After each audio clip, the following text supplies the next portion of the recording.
Building a tight marketing team is no small task. Doing that with virtual marketers across the U.S. makes it much more challenging.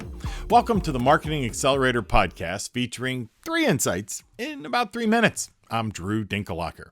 And today I'm speaking with Liz Krause. She's the VP of Marketing at Converged Technology Professionals. That's a business communications provider. Liz, your team of 5 is 100% remote, and yet you've described them to me as being tight. What's your core principle for building a marketing team that works well together? Yes, so I think a lot of things go into this, into having a tight team. You can have processes and you can have structure in your business, and that definitely helps. But you can have that and not have a tight team, and that's something that I really try to work on with my team of 5 people. And it really, in my opinion, starts from the top down, really setting the example and having empathy, which is a big, buzzword that's been talked about a lot ever since the pandemic. And it is important. I was raised where I was taught, you treat other people like you'd want to be treated. And it's a core biblical principle that is so applicable in our personal lives and our professional lives. Do unto others as you'd have them do unto you. And I think when leading a team, that's very critical. Oh, that's a classic from the book of Matthew, chapter 7, verse 12.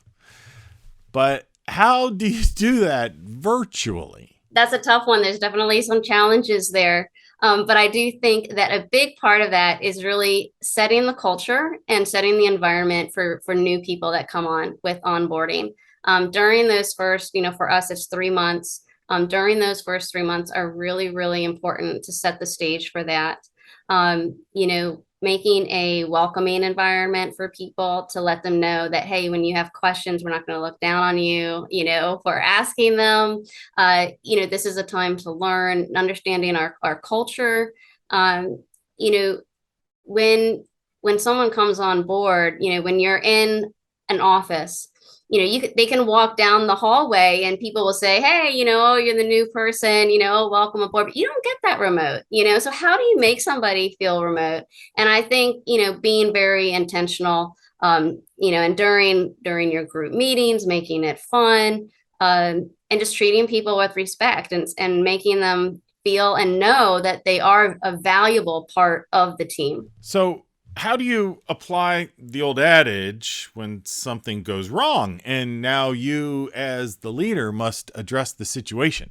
Yeah, those are challenging situations, but it goes back to how would I want to be treated if I was in that person's spot, and it's a tough one because you really have to make sure, for myself, I don't want to point the finger at the person. When there's a problem, I want to point my finger at the problem, but work with the person to figure out how to solve that problem so that it doesn't happen again and to address it. And it's just a matter of saying, hey, if I have a choice, I can pick up the phone and I can say, hey, give that person a hard time and this and that. Or I could say, no, I'm going to put myself in their shoes. How would I want to be treated? I want to be treated with respect. I want to work together to solve a problem. I really like that thought. Point your finger at the problem, not the person. That's great insight.